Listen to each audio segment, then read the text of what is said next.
আসসালামু আলাইকুম রহমতুল্লাহ। আমাদের কাছে একজন বোন আসছিলেন। উনাদের সমস্যা ছিল স্বামী-স্ত্রীর প্রবলেম।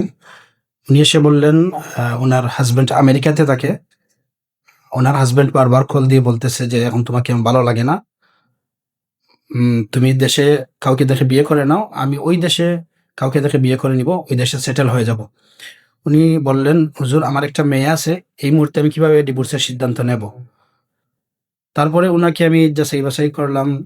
প্রাথমিক যে যাচাই-বাছাই ডায়াগনোসিস করলাম। করে যে সমস্যা ধরা পড়ল সেটা হচ্ছে উনার আ বদনজরের সমস্যা আছে এবং হাসাদের প্রবলেম আছে। উনাকে আমি বললাম, "রুকিয়া করুন। ইনশাআল্লাহ রুকিয়া করলে সমাধান হয়ে যাবে।" উনি আমার কথা অনুযায়ী রুকিয়া করলেন। রুকিয়া করার পরে উনি আমাকে মেসেজ দিয়ে জানালেন যে, "আলহামদুলিল্লাহ আমার হাসব্যান্ড এখন খুবই সুন্দরভাবে আমার সাথে কথা বলতেছে। আগে কথা বললেই ডিভোর্সের কথা বলত বা আমাকে উনার পছন্দ হতো না। উনাকে আমার বিরক্ত লাগতো। এখন আলহামদুলিল্লাহ উনি এগুলা কিছুই কথা বলেন না। এখন খুবই সুন্দর করে আমার সাথে কথা বলেন।